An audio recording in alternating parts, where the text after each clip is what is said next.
الحمد لله وحده والصلاة والسلام على من لا نبي بعده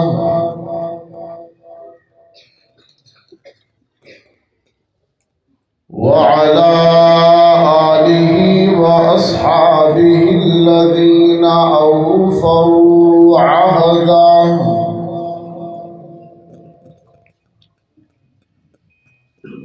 الذين هم مصابيح الرحمة ومفاتيح الغرر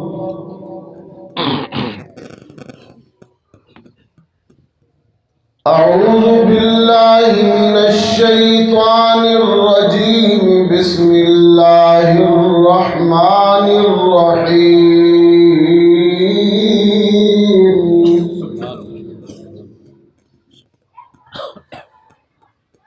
الرحمن علم القرآن خلق الإنسان علمه البيان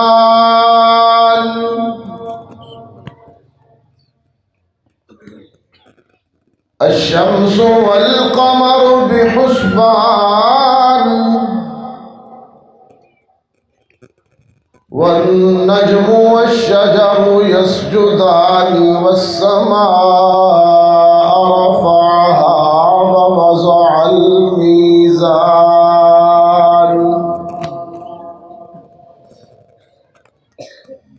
ألا تطغوا في الميزان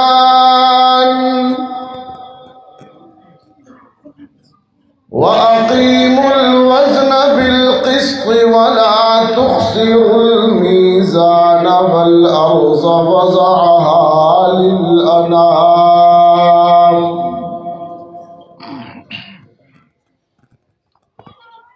فيها فاكهة والنخل ذات الأكمام والحب ذو العصف والريحان فبأي آلاء ربكما تكذبان صدق الله العظيم وقال صاحب القرآن صلى الله عليه وسلم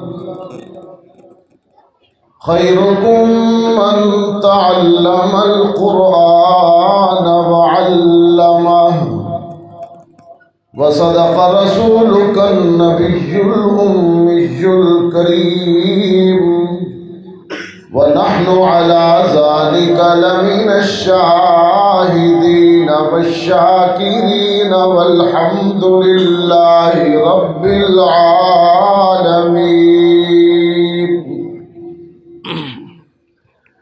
یہی ہے وہ کتاب حق جسے قرآن کہتے ہیں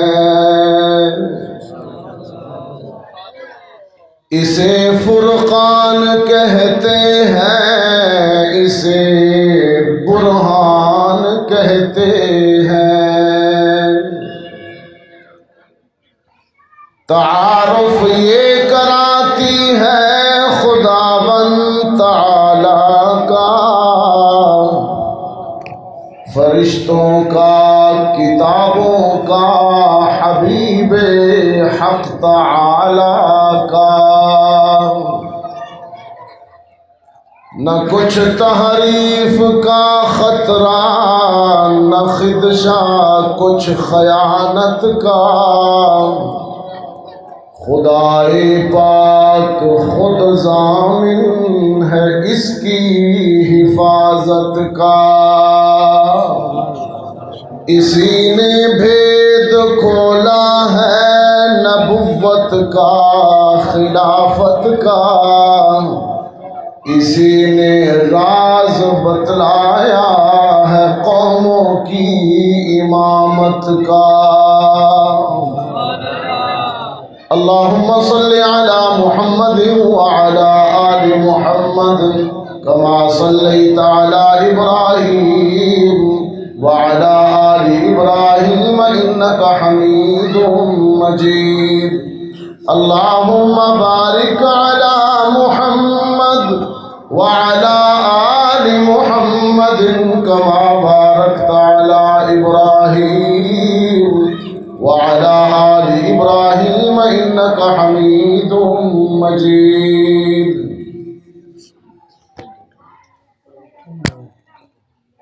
واجب التکریم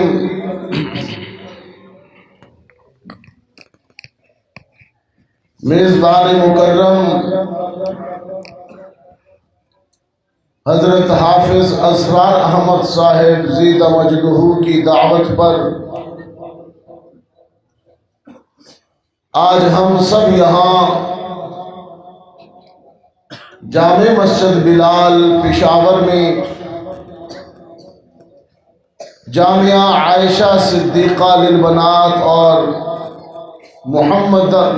دارالعلوم محمدیہ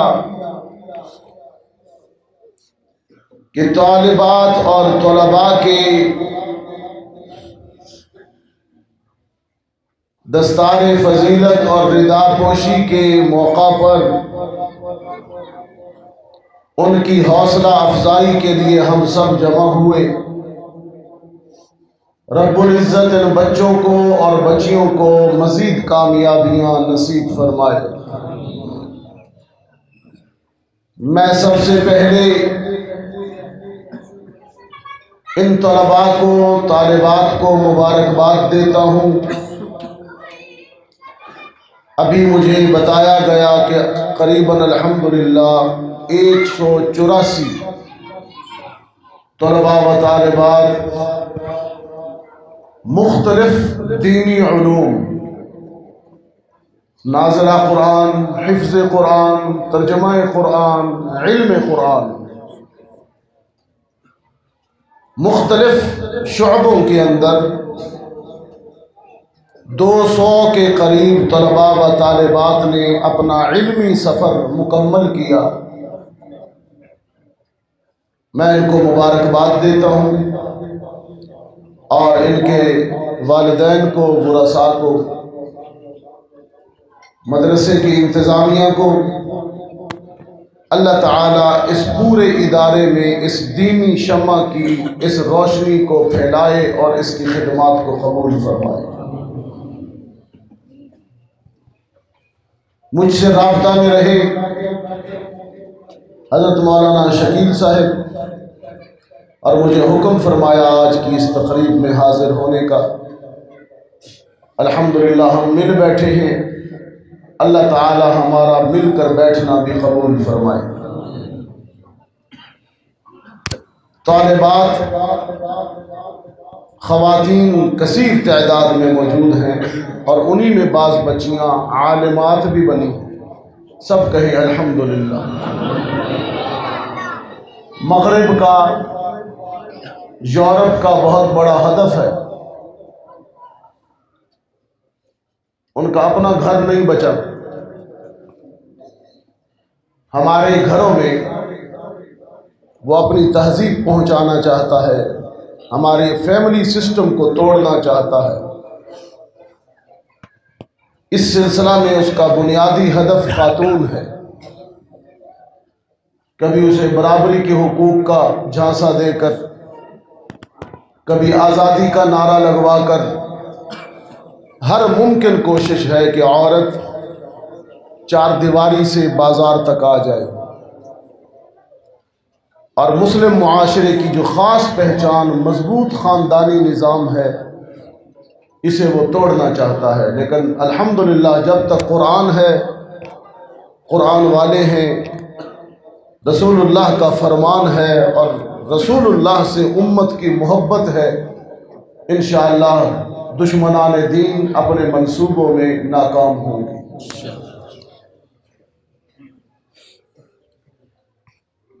عالم یا عالمہ اس دنیا کے بقا کی ضمانت ہے۔ پوچھا گیا رسول اللہ سے قیامت کب آئے گی؟ فرمایا جب علم اٹھ جائے۔ پوچھا گیا علم کیسے اٹھے گا؟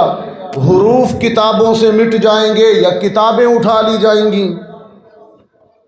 کہا ایسا کچھ نہیں ہوگا، کتابیں بھی موجود ہوں گی، بلکہ کتابیں تو پہلے سے زیادہ موجود ہیں۔ نہ ہی حروف مٹائے جائیں گے، بلکہ علم یوں اٹھایا جائے گا کہ علماء اٹھا لیے جائیں گے، علماء کم ہو جائیں گے دنیا میں۔ تو اس حدیث کے تناظر میں کہہ رہا ہوں کہ علماء دین کا، عالمات کا اس دھرتی پر موجود ہونا اس کے بقا کی گارنٹی ہے کہ جب تک یہ موجود ہے یہ نظام ہستی لپیٹا نہیں جائے گا۔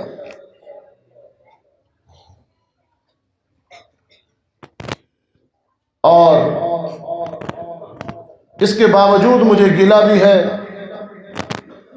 شکوہ بھی ہے کہ علم کا وہ معیار نہیں رہا، القاب زیادہ ہو گئے ہیں، علم کم ہو گیا ہے۔ لقب بڑے بڑے ہیں، پیر طریقت، رہبر شریعت، جامع المعقول والمنقول، اسوۃ الصلحاء، قدوۃ الصالحین۔ القاب بڑے ہیں لیکن علم کم ہے۔ اللہ تعالی ہمیں حصول علم کی طرف متوجہ فرما دے۔ اور قرآن کریم کے مطالعے سے جو ایک بات سامنے آتی ہے وہ یہ بھی ہے کہ علماء اور عالمات کی اصل ذمہ داری اللہ کی توحید کا بیان ہے۔ سورہ آل عمران میں کیا فرمایا؟ اللہ گواہی دیتا ہے اور اس کے فرشتے بھی گواہ ہیں اور سارے دھرتی پر موجود اہل علم بھی گواہ ہیں کہ اللہ کے سوا کوئی معبود نہیں۔ کتنی بڑی سچائی اور حقیقت ہے۔ شہید اللہ انہ لا الہ الا ہوا والملائکۃ واولو العلم قائما بالقسط۔ عالم دین کی شان ہے کہ اس کی زبان توحید کے بیان سے معطر ہو۔ یہ شان ہے ایک عالم دین کی، اور یہ اس کی منصبی ذمہ داری بھی ہے کہ عوام کو اللہ کی صحیح توحید، اللہ کی صحیح معرفت بتائے۔ اور پشاور کے دوستو، دنیا میں سب سے قیمتی چیز ہدایت ہے۔ کچھ لوگ سمجھتے ہیں کہ شاید دنیا میں سب سے قیمتی چیز دولت ہے، کچھ لوگوں کا خیال ہے کہ شاید دنیا میں سب سے قیمتی چیز صحت ہے، بعض لوگوں کا ماننا یہ ہے کہ شاید دنیا میں سب سے قیمتی چیز اولاد ہے، بڑی نعمت ہے۔ لیکن میرا حاصل مطالعہ یہ ہے کہ دولت، صحت اور اولاد تب قیمتی ہوتی ہیں جب ان کے ساتھ ہدایت بھی موجود ہو۔ ہدایت نہ ہو تو دولت انسان کو فرعون بنا دیتی ہے، ہدایت نہ ہو تو صحت انسان کو اللہ کا باغی اور نافرمان کر دیتی ہے کہ میں تو بہت اچھا ہوں، جو چاہوں کروں، میری صحت اچھی ہے۔ ہدایت نہیں ہے نا۔ ہدایت نہ ہو تو یہ اولاد کے مقدر میں اگر ہدایت نہ ہو تو یہی اولاد والدین کا سر شرم سے جھکا دیتی ہے، لیے میں کہتا ہوں کہ دنیا میں سب سے قیمتی چیز ہدایت ہے۔ یہی وجہ ہے پشاور کے دوستو، اللہ نے ہر مسلمان کو پابند کر دیا کہ نماز کی ہر رکعت میں سورۃ فاتحہ پڑھ کر مجھ سے ہدایت مانگا کرو۔ اس لیے نماز کی ہر رکعت میں واجب ہے سورۃ فاتحہ پڑھنا۔ بعض مسالک نے تو اتنی اس کی اہمیت بنائی کہ اس کو فرض قرار دے دیا، لیکن کم از کم درجہ واجب کا تو ہے۔ اور نماز میں اللہ سے سورۃ فاتحہ میں بندہ ہدایت مانگتا ہے، یا اللہ اہدنا الصراط بولیے نا، اہدنا الصراط یا اللہ۔ اور اس سے پہلے کیا ہے؟ ایاک نعبد و ایاک نستعین، یہ وعدہ ہے کہ تیری ہی عبادت کریں گے۔ وہی بات توحید والی آ گئی، تجھ سے ہی مدد مانگیں گے۔ بندہ سورۃ فاتحہ پڑھ کر اپنے مالک سے وعدہ کرتا ہے کہ سر جھکے گا تو تیرے آگے، ہاتھ اٹھیں گے تو تیرے آگے، مانگوں گا بھی تجھ سے، سر بھی تیرے حضور جھکاؤں گا، یوں بھی تیرے سامنے کروں گا، یوں بھی تیرے سامنے کروں گا۔ یہ وعدہ کرتا ہے نمازی۔ ایاک نعبد و ایاک نستعین، اس وعدے کے بعد اللہ سے بندہ دعا مانگتا ہے، اہدنا الصراط المستقیم، یا اللہ مجھ کو ہدایت عطا فرما، صراط مستقیم عطا فرما، آمین۔ اب یہ ہدایت ملے گی کہاں سے؟ مانگتے تو ہر رکعت میں ہیں یا اللہ ہدایت دے، تو یہ ہدایت کہاں سے ملے گی؟ کسی کریانہ سٹور سے یا مارکیٹ سے؟ یا اللہ یہ بھی تو بتانا، ہمیں یہ سکھاتا تو ہے کہ ہدایت مانگو، یہ بھی بتا کہ ملے گی کہاں سے؟ پشاور کے دوستو، حصول ہدایت کا سب سے قوی، مستند اور مضبوط ذریعہ اللہ کا قرآن ہے۔ اور ایک بات عجیب فرمائی میرے آقا نے، اہل فکر و نظر کی خدمت میں پیش کرتا ہوں، عجیب ارشاد ہے، فرمان ہے، من ابتغى الہدی فی غیر القرآن اضلہ اللہ، جس نے قرآن کو چھوڑ کر کہیں اور سے رہنمائی لی یا ہدایت لی، اللہ اسے لازماً گمراہ کرتا ہے۔ قرآن ہی صراط مستقیم ہے۔ بات میں مستند بات کر رہا ہوں، بہت سوچ سمجھ کے، اچانک بات نہیں کر رہا ہوں، اس کو ترتیب دے کے آیا ہوں، اس لیے بڑی توجہ کا طالب ہوں۔ مجھے افسوس ہوگا اگر میری محنت ضائع گئی تو۔ خود فرمایا رسول اللہ نے، القرآن هو الصراط المستقیم، قرآن ہی صراط مستقیم ہے۔ القرآن هو حبل اللہ المتین، قرآن ہی اللہ کی مضبوط رسی ہے۔ القرآن هو الذکر الحکیم، قرآن ہی ذکر حکیم ہے۔ اور قرآن ہی اللہ کا سب سے بڑا انعام ہے۔ ابھی خطبہ میں نے سورہ رحمان کی ابتدائی حصے کی آیات تلاوت کی۔ 31 مرتبہ رب نے سورہ رحمان میں فرمایا، فَبِأَيِّ آلَاءِ رَبِّكُمَا تُكَذِّبَانِ، میری کس کس نعمت کی ناقدری کرو گے۔ اور سورہ رحمان میں دنیا جہاں کی نعمتیں گنوائیں، پہلے شمس و قمر کا ذکر ہے، شجر و حجر کا ذکر ہے، برادر و پسر کا ذکر ہے، بحر و بر کا ذکر ہے، زمین و آسمان کا ذکر ہے، میزان کا ذکر ہے، حور و غلمان کا ذکر ہے، یہ ساری میری نعمتیں ہیں۔ فَبِأَيِّ آلَاءِ رَبِّكُمَا تُكَذِّبَانِ، میری کس کس نعمت کی ناقدری کرو گے۔ لیکن پشاور کے دوستو،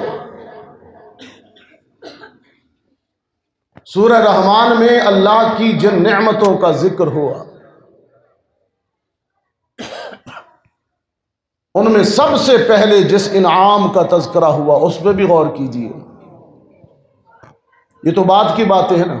چلے آیات سنتے ہیں بہت توجہ سے، عبادت کی نیت سے. فرمایا الرحمن علم القرآن خلق الانسان علمہ البیان.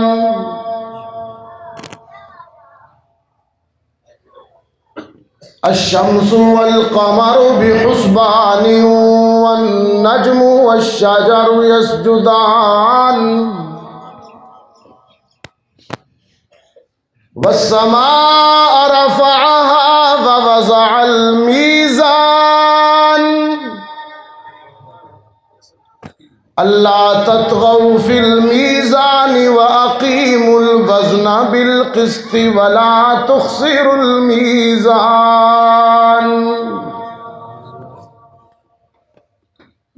والأرض وضعها للأنام فيها فاكهة والنخل ذات الأكمام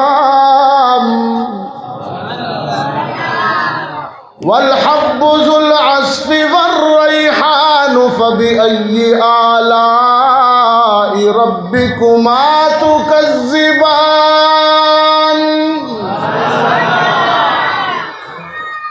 عجیب انداز ہے، عجیب. اور اس طرح 31 دفعہ ہے فبأي آلاء، مختلف 2 آیتوں کے بعد، 1 آیت کے بعد.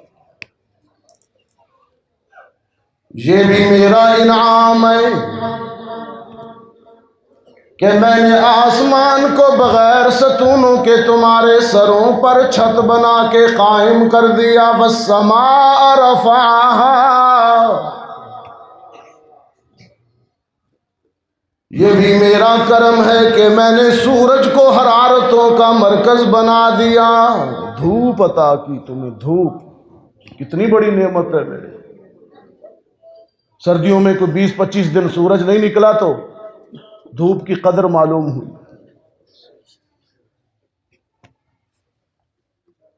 میں نے سورج کو پابند کر دیا کہ اپنی کرنوں کے ڈول سمندر میں ڈالا کرے. بخارات اٹھتے ہیں، بادل بنتے ہیں اور میری ہوائیں بادلوں کو ہانکتی ہیں. پھر جب میرے بندے میرا نام لینے والے طلب اور ضرورت سے میری طرف دیکھتے ہیں تو میں ان کے گناہوں کا تانا بھی نہیں دیتا، بارش برسا دیتا ہوں.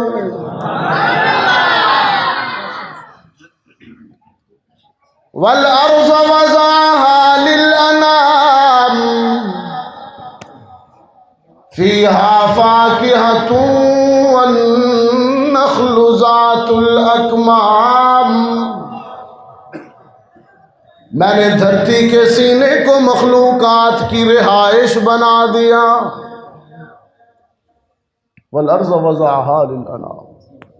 اور کیجئے، کہیں صحراؤں کے ریت کے انبار لگا دیے، کہیں پہاڑ مستحکم کر دیے، کہیں میدان بچھا دیے،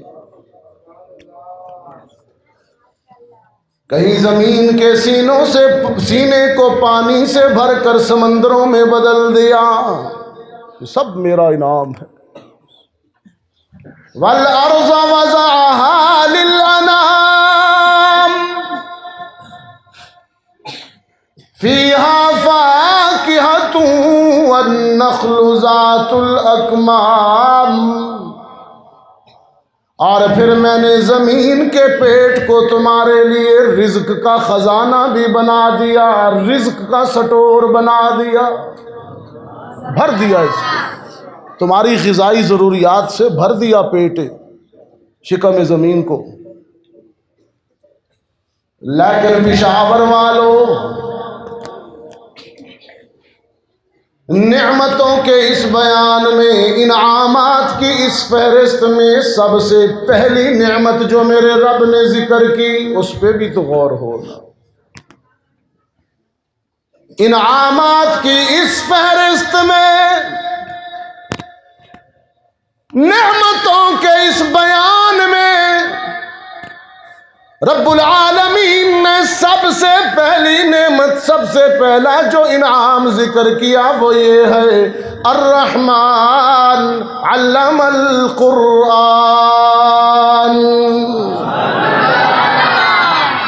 میں نے تمہارے دامن میں قرآن جیسا انعام ڈال دیا، تمہاری رہنمائی کے لیے کتاب دے دی، الرحمن علم القرآن۔ اللہ اکبر، سب سے بڑا انعام۔ شمس و قمر کا ذکر بعد میں کیا، حالانکہ ہے وہ بھی انعام۔ شجر و حجر کا ذکر بھی بعد میں، نجوم و کواکب کا ذکر بھی بعد میں، ارض و سما کا ذکر بھی بعد میں، حور و غلمان کا ذکر بھی بعد میں، لیکن سب سے پہلے جس انعام کا ذکر ہوا وہ یہ ہے کہ علم القرآن۔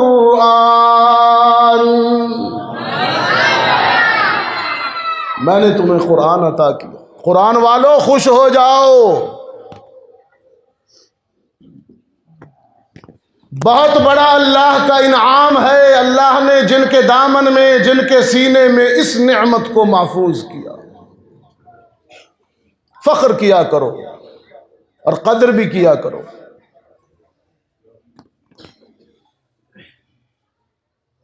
اور قرآن کریم عظمتیں بھی عطا کرتا ہے، صرف انعام نہیں ہے بلکہ یہ نعمت جس کے پاس ہوتی ہے، جو حافظ ہوتا ہے یا قاری ہوتا ہے یا مفسر ہوتا ہے یا عالم ہوتا ہے، یہ نعمت جس کے پاس ہوتی ہے اس کو قرآن بلند بھی کرتا ہے۔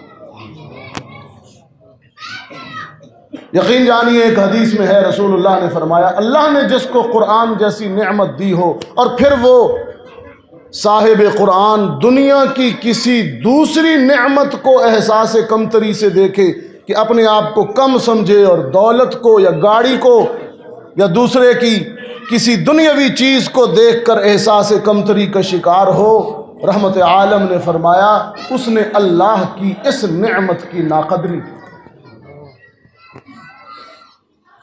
احساس کمتری کا شکار نہ ہوا کرو قرآن والو، فخر میں رہا کرو کہ اللہ نے تمہیں اپنی کتاب کی خدمت کے لیے منتخب کیا ہے۔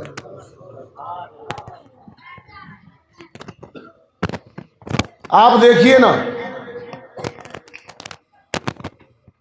قرآن کریم ایک یتیم پر نازل ہوا صلی اللہ،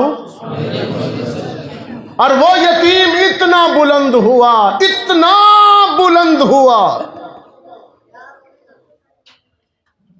کیا کہا؟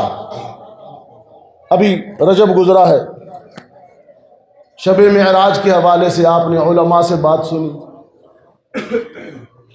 اکثر و بیشتر علماء نے اس سلسلے میں ایک آیت کی تلاوت کی، آپ بھی سماعت کیجیے۔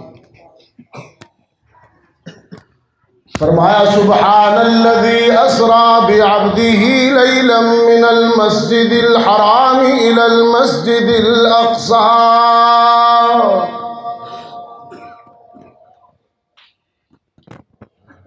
الذي باركنا حوله لنريه من آياتنا انه هو السميع البصير۔ پاک ہے وہ ذات جو اپنے ایک بندے کو رات کے ایک مختصر حصے میں مسجد حرام سے مسجد اقصیٰ تک لے گئی۔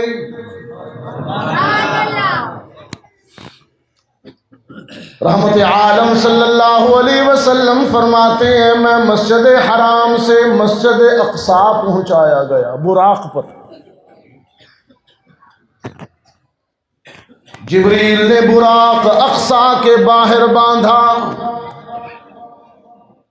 میں اندر داخل ہوا، میں نے دیکھا 7 لاکھ انبیاء اور رسول قطاریں بنائے منتظر بیٹھے ہیں۔ مجھ پہ پہلی نظر پڑی تو سارا مجمع استقبال کے لیے کھڑا ہو گیا۔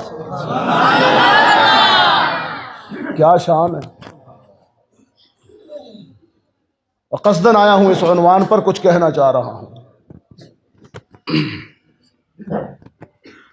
رحمت عالم صلی اللہ علیہ وسلم نے فرمایا،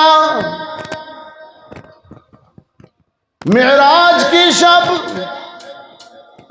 7 لاکھ انبیاء اور رسول نے اٹھ کر میرا استقبال کیا، سب نے مجھے مرحبا کہا،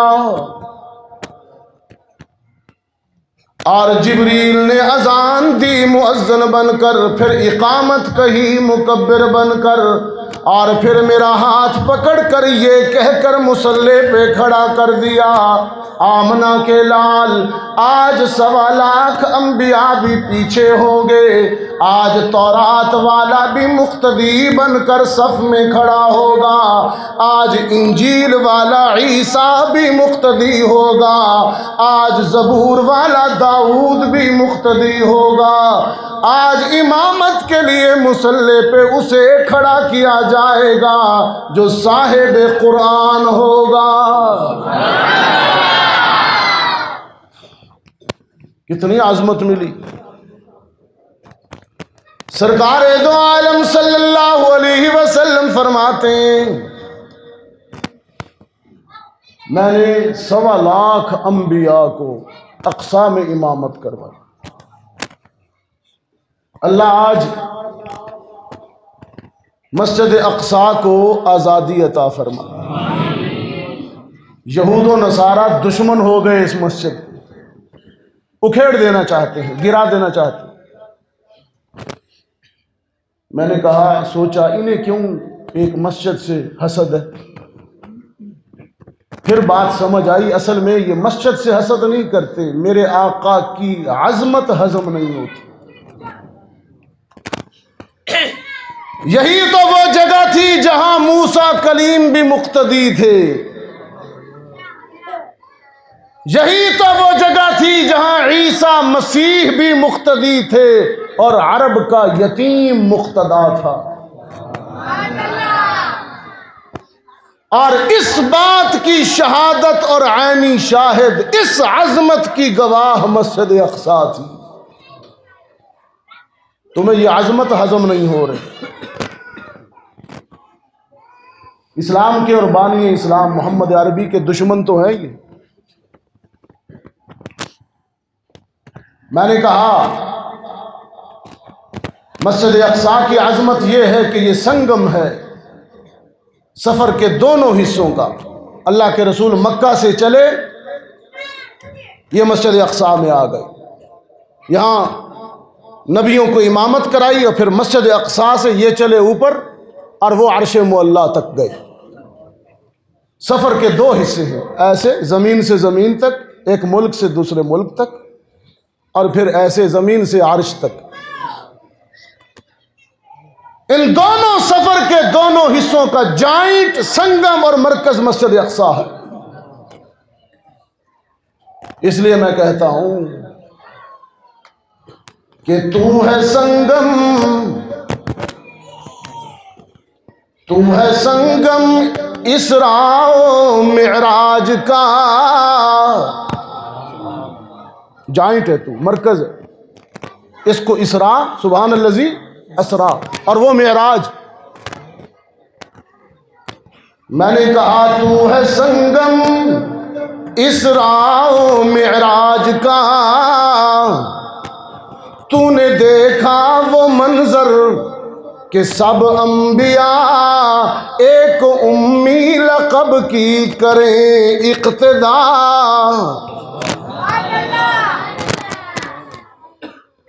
تو نے دیکھا وہ منظر کہ سب انبیاء ایک امی لقب کی کریں اقتدا،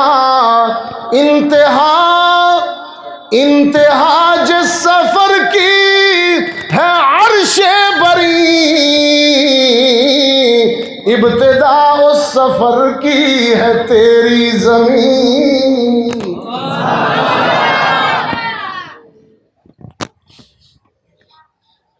اور تیرے معمار بانی، تیرے بانی مسجد اقصی تیرا معمار،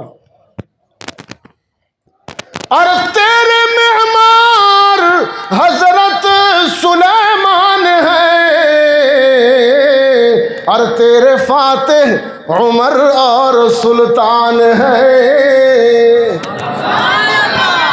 فاروق اعظم نے تجھے فتح کیا، پھر سلطان صلاح الدین ایوبی نے تجھے فتح کیا. تیرے معمار حضرت سلیمان ہے، اور تیرے فاتح عمر اور سلطان ہے. سب یہود و نصارا ہے دشمن تیرے، اور تیرے وارث فقط یہ مسلمان ہے. رب العالمین نے فرمایا سبحان الذی اسرا بعبدہ لیلا من المسجد الحرام الى المسجد الاقصى الذي باركنا حوله لنريه من آياتنا إنه هو السميع البصير.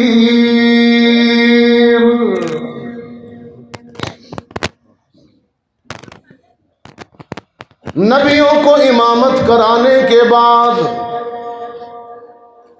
رحمت عالم صلی اللہ علیہ وسلم کا سفر عروج شروع ہوا.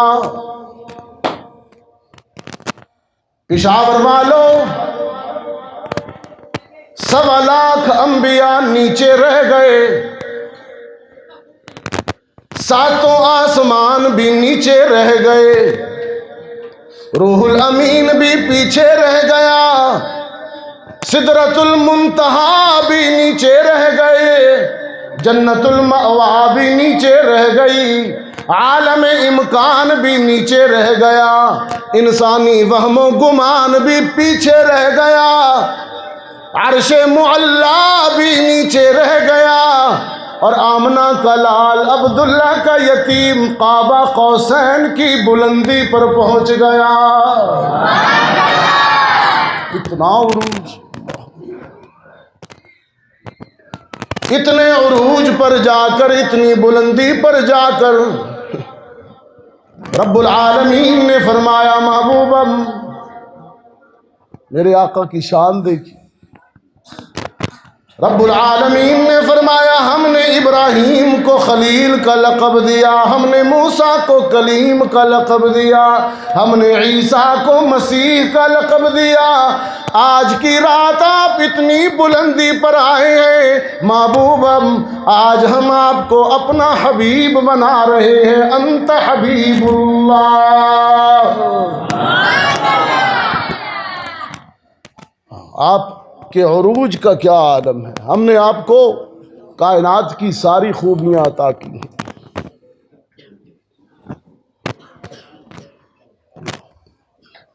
قرآن کریم ایک یتیم پر نازل ہوا، اور وہ یتیم اتنا بلند ہوا کہ عرش بری پر جا پہنچا. پشاور والوں قرآن کریم نے صحابہ کو بلند کیا. جس نے گداگروں کو تونگر بنا دیا. صحابہ تو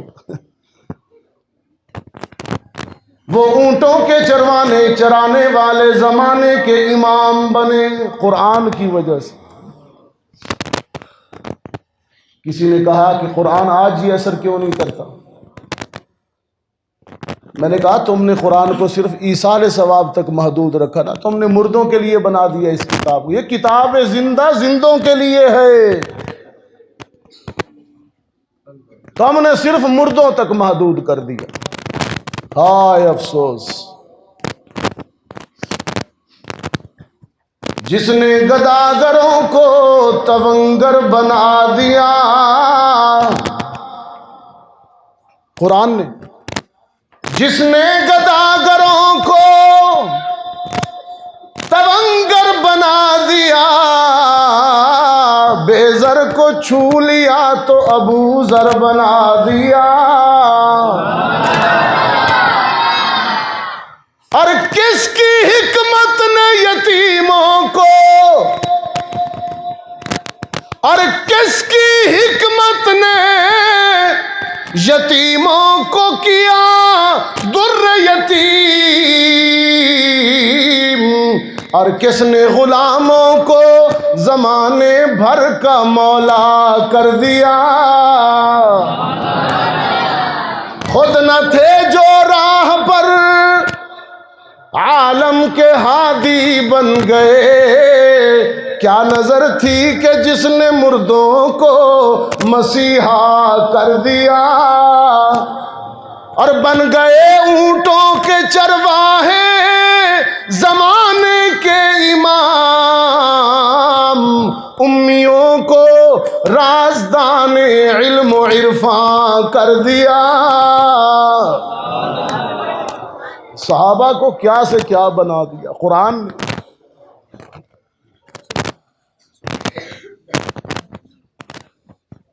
سرکار دو عالم صلی اللہ علیہ وسلم کو حکم ہوا کہ جب صحابہ و صحابیات آپ کی مجلس میں آئیں، آپ ان کے لیے استغفار کیا کریں۔ بہت توجہ، نبی کو حکم دیا کہ جب صحابہ و صحابیات ایمان لا کر سابقہ زندگی سے توبہ کر کے تیری مجلس میں آئیں تو ان کے لیے استغفار۔ پیغمبر، آج آپ جاتے ہیں نا، پیر صاحب میرے لیے دعا کرو، پیر صاحب ہاتھ اٹھا دیتا ہے، آپ خوش ہو جاتے ہیں۔ تیرے اور میرے لیے پیر کے ہاتھ اٹھے تو کامیابی کی گارنٹی سمجھتے ہو، جن کے لیے رسول ہاتھ اٹھائے وہ کتنے کامیاب ہوں گے۔ فتح مکہ کے بعد بہت سے صحابہ آئے، بہت سے لوگ مسلمان ہوئے، انہی میں حضرت معاویہ بھی تھے رضی اللہ عنہ، ابو سفیان بھی تھے رضی اللہ تعالی عنہ۔ منظر یہ تھا پشاور کے دوستو، قرآن نے کہا فوجیں تھی، فوجیں۔ جا نصر اللہ والفتح، فتح آئی، رأیت الناس يدخلون فی دین اللہ، فوجیں آ رہی ہیں، مردوں اور عورتوں کی فوجیں آ رہی ہیں، اسلام میں داخل ہو رہی ہیں، یدخلون۔ اور آج کا مفکر کہتا ہے وہ اسلام میں تھے ہی نہیں۔ قرآن کیا کہتا ہے؟ یدخلون، وہ دین میں آ رہے ہیں۔ یہ بغض صحابہ میں کہتا ہے دین سے نکل گئے۔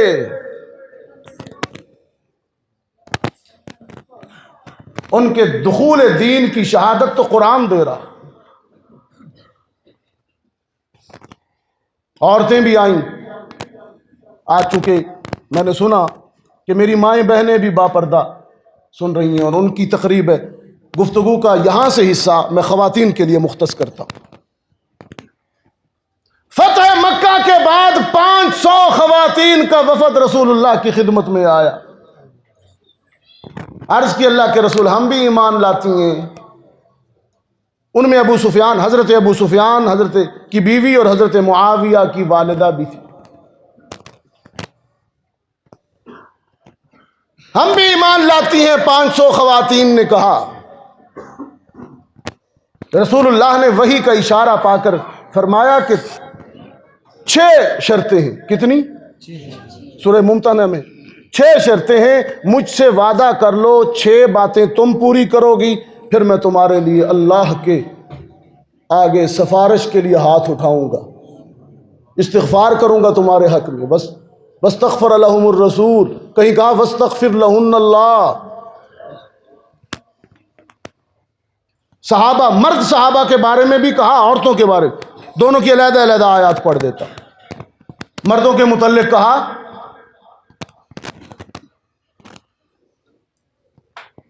وَلَوْ أَنَّهُمْ إِذ ظَّلَمُوا أَنفُسَهُمْ جَاءُوكَ فَاسْتَغْفَرُوا اللَّهَ جَاءُوكَ. کاش آپ عربی جانتے تو مجھے وضاحت ہی نہ کرنی پڑتی، میں عنوان آگے چلاتا، لیکن اب بھی ایسا ہی کروں گا. وَلَوْ أَنَّهُمْ إِذ ظَّلَمُوا أَنفُسَهُمْ جَاءُوكَ فَاسْتَغْفَرُوا اللَّهَ وَاسْتَغْفَرَ لَهُمُ الرَّسُولُ. یہ صحابہ تیری مجلس میں آئیں گے، اپنی سابقہ زندگی پر نادم ہوں گے، اور تو ہاتھ اٹھا کر شفاعت کرے گا. لَوَجَدُ اللَّهَ تَوَّابًا رَحِيمًا. میں عرش بری سے وعدہ کرتا ہوں ان کے سارے معاف کر دوں گا. یہ مردوں کے متعلق تھا جو فتح مکہ کے بعد آئے تھے. عورتوں کے متعلق کہا یا ایھا النبی. یہ وحی کا انداز ہے، یہ قرآن پکار رہا ہے اپنے رسول کو. یا ایھا النبی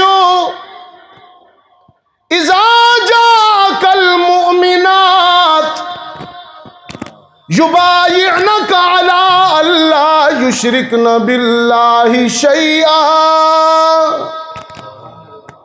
ولا یسرقن ولا یزنین ولا یقتلن اولادہن ولا یأتین ببہتان یفترینہ بین ایدیہن وارجلہن ولا یعصینک فی معروف فبایعہن واستغفر لہن اللہ.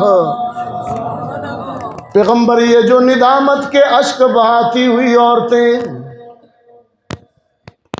یہ آنسو بہاتی ہوئی سابقہ زندگی پر ندامت کرتی ہوئی تیری بارگاہ رحمت میں پہنچی ہیں، ان کے دلوں میں خالص نیت بھی ہے توبہ کی، تجھ کو رسول بھی مانتی ہیں.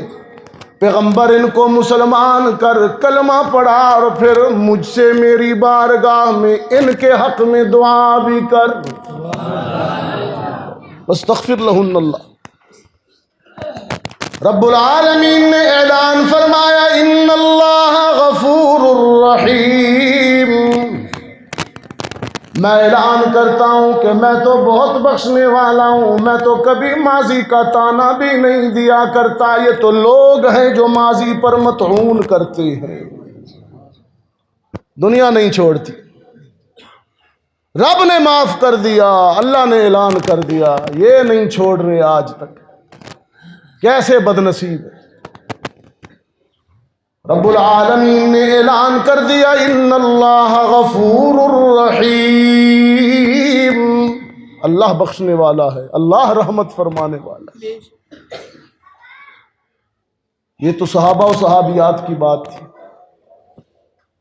ایک بات آپ کے لیے خوشخبری کی بتاؤں.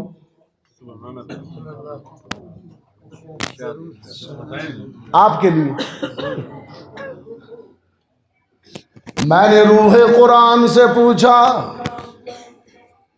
وہ تو حاضر خدمت ہو گئے تھے، رسول نے دعا کے لیے ہاتھ اٹھا دیے تھے، ان کی تو بخشش ہو گئی تھی، ہم بعد میں آنے والوں کو کیا ملے گا. رحمت عالم صلی اللہ علیہ وسلم نے فرمایا من زار قبری وجبت لہ شفاعتی. جو مدینہ منورہ میں آ جائے، میرے روضہ اطہر کی زیارت کرے، مجھ پر درود و سلام پڑھے، میں اس کے لیے بھی سفارش و شفاعت کرتا ہوں. اسی لیے تو حسان کھڑا تھا روتا ہوا. روضہ رسول پہ حضرت حسان جیسا صحابی کھڑا ہے اور کہتا کیا ہے. حسان کہتے ہیں یا خیر من دفنت فی التراب اعظمہ، یا خیر من دفنت فی التراب اعظمہ، فطاب من طیبہن الکاع والاکم۔ جب تک حیات دنیاوی میں زندہ رہے، دھرتی کے سینے پر چلتے پھرتے رہے تو زمانہ معطر رہا، زمانہ مہکتا رہا۔ فطاب من طیبہن الکاع والاکم، جب تک حیات دنیاوی میں موجود رہے تو زمانہ مہکتا رہا۔ نفس الفداء لقبر انت ساکنہ، فیہ العفاف وفیہ الجود والکرم۔ اور جب قبر اطہر کے اندر چلے گئے، حیات برزخی شروع ہو گئی۔ پہلے زمین دھرتی اپنے سینے پر مہکتی رہی، وہ روضے میں گئے تو زمین کا باطن بھی مہکنے لگا۔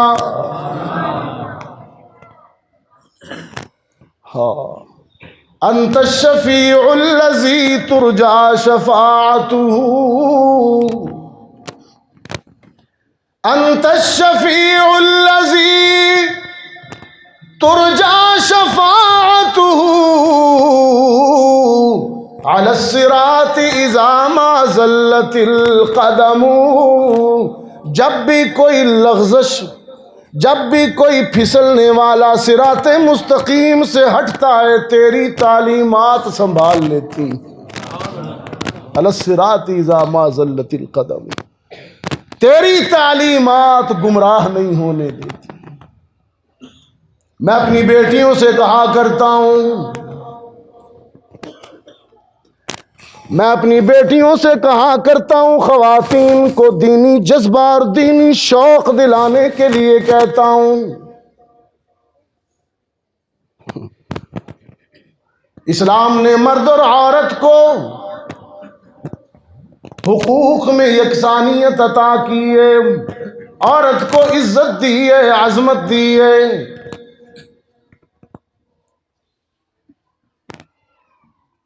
ایک ایسا بڑا اعزاز جو دنیا میں بہت بڑا اعزاز ہے، اللہ نے وہ اعزاز سب سے پہلے عورت کو عطا کیا ہے۔ سب سے پہلے میرے آقا پر ایمان لانے والی ایک عورت ہے، مرد نہیں ہے۔ کون ہے وہ؟ سیدہ خدیجۃ الکبریٰ رضی اللہ عنہ۔ رحمت عالم اقرا کا سبق لے کر غار حرا سے آئے ہیں، زملونی کی خواہش کی، مجھے کمبل اڑاؤ۔ خدیجہ کمبل لائی، اپنے سرتاج کو اڑایا اور سرہانے بیٹھ گئی، پیشانی پر ہاتھ رکھتے ہوئے تسلی دینے لگی، محمد گھبرائیے نہیں، اللہ آپ کو ضائع نہیں کرے گا، مجھے بتائیے کیا ہوا ہے۔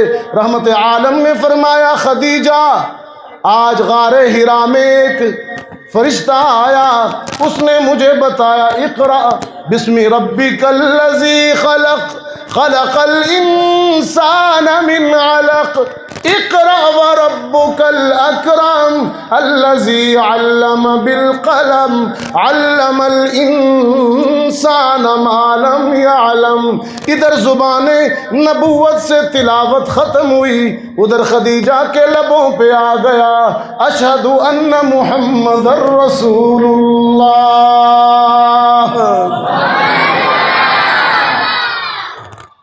کون کہتا ہے پہلے مرد مسلمان، پہلے عورت مسلمان ہوئی؟ صدیق اکبر کا جو پہلا نمبر ہے وہ مردوں میں ہے، لیکن ترتیب میں خدیجہ کے بعد میں سب سے پہلے اسلام قبول کرنے کا اعزاز عورت کو حاصل ہے میری بہنوں، مرد کو یہ شرف نہیں ملا۔ اور دوسری بات اس سے بھی بڑھ کر، دوسری بات اس سے بھی بڑھ کر ہے، رحمت عالم صلی اللہ علیہ وسلم پر سب سے پہلے ایمان لانے والی بھی ایک عورت ہے، اور رحمت عالم صلی اللہ علیہ وسلم کے دین کے لیے رحمت عالم کے موقف پر سب سے پہلے جان کا نذرانہ پیش کرنے والی بھی ایک عورت ہے، وہ بوڑھی سمیہ، عمار کی ماں اور یاسر کی بیوی۔ اسلام قبول کرنے کے جرم میں سمیہ کو باندھ رکھا ہے ابو جہل نے۔ ظالم نے برچھی ہاتھ میں اٹھائی اور آنکھوں میں آنکھیں ڈال کر کہتا ہے سمیہ بتا، ان کو چھوڑتی ہے یا اتاروں تیرے سینے میں؟ جان بچائے گی یا ایمان؟ بولنا۔ بوڑھی سمیہ نے لرزتی ہوئی آواز میں، کپ کپاتی ہوئی آواز میں جواب دیا، یہ تو ایک جان ہے، خدا مجھے حشر تک کروڑوں جانیں بھی دے تو میں ہر جان محمد پہ قربان کرتی چلی جاؤں۔ ابو جہل مشتعل ہو گیا۔ ایک خاتون کے اس جواب پر سیخ پا ہو گیا، برچھی سینے میں اتار دی، اور یہ اعزاز سمیہ پا گئی کہ جس نے محمد کے موقف پر سب سے پہلے جان کا نذرانہ پیش کیا۔ ایمان لانے والی بھی عورت، میری بیٹیوں، جان دینے والی دین اسلام پر بھی ایک عورت، یہ عورت کا تھوڑا اعزاز ہے۔ اور پھر ایک اور اعزاز بھی سن لیں میری بیٹیاں، اسلام کے موقف میں، اسلام کی تاریخ میں قرآن کریم کو سب سے پہلے حفظ کرنے والی بھی ایک عورت، وہ کون ہے؟ سیدہ عائشہ صدیقہ رضی اللہ فرماتی ہیں دنیا کی بہت سی عورتیں بہت سے اعزازات رکھتی ہیں، لیکن میرا اعزاز یہ ہے کہ قرآن کریم میرے گھر میں اترتا تھا، میرے بستر پہ اترتا تھا قرآن، اور جب اترتا تھا میں وہ پہلی ہوتی تھی جو یاد کر لیتی تھی۔ عمر چھوٹی تھی، قوت حفظ مضبوط تھا، اللہ کی حکمت بھی یہی تھی۔ سیدہ عائشہ صدیقہ فرماتی ہیں یہ بھی میرا اعزاز کہ رسول کے حرم میں کنواری اور باکرہ میں آئی، یہ بھی میرا اعزاز کہ نکاح سے پہلے رسول کو میری تصویر جبریل نے دکھائی، شبیہ دکھائی، شبیہ۔ خدیجہ کے انتقال کے بعد افسردہ تھے محمد، پریشان تھے، خدیجہ فوت ہو گئی۔ جبریل نے عرض کی اللہ کے رسول، اب خدیجہ کے انتقال کے بعد آپ کی ازدواجی رفاقت کے لیے اللہ نے ابو بکر کی بلند بخت بیٹی کو منتخب کر دیا، اب عائشہ آئے۔ سیدہ فرماتی ہیں یہ بھی میرا اعزاز کہ میں نے ان آنکھوں سے جبریل کو اصلی حالت میں دیکھا، یہ بھی میرا اعزاز کہ جب میرے کریکٹر پر منافقین نے کیچڑ اچھالا تو قرآن کی سورت نور میری تطہیر پر نازل ہوئی، اور یہ بھی میرا اعزاز کہ رسول اللہ نے زندگی کی حیات دنیاوی کے آخری لمحات میرے گھر میں، میرے حجرے میں، میری گود میں گزارے، یہیں سے رخصت ہوئے۔ اور یہ بھی میرا اعزاز تو دنیا کے کسی فرد کو نہیں ملے گا کہ شکم نبوت میں جانے والی آخری غذا عائشہ کا لعاب دہن بنا۔ آخری وقت کام کیا کیا ہے پشاور والوں؟ آخری عمل کیا ہے رسول کا؟ جزاک اللہ، مسواک۔ آخری عمل جو ہم کرتے نہیں. منہ سے اتنی بو آ رہی ہوتی ہے اور نماز کے لیے کھڑے ہو جاتے ہیں، فرشتے اذیت پاتے ہیں. اس لیے تو کہا کچا پیاز کھا کے مسجد میں نہ آیا کرو. ساتھ والا نمازی جس سے تکلیف پاتا ہے تو تمہارے دائیں بائیں بیٹھے کرامن کاتبین بھی تکلیف پاتے. دانت صاف کر کے آیا کرو. مجھے اپنی امت پر مشقت کا ڈر نہ ہوتا تو میں 5 نمازوں میں مسواک کو فرض قرار دیتا، لیکن مجھے علم ہے کہ تم مشقت میں پڑ جاؤ گے. تم نماز سے پہلے مسواک نہیں کرتے اور میرا پیغمبر وفات سے پہلے بھی مسواک کرتا.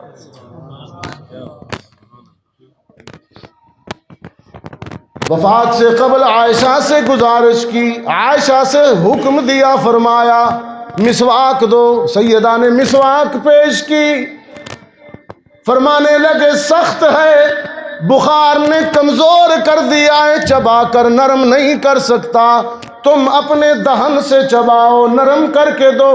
سیدہ فرماتی ہیں میں نے نرم کیا اور پھر دھونے کے لیے پانی کی طرف بڑھی.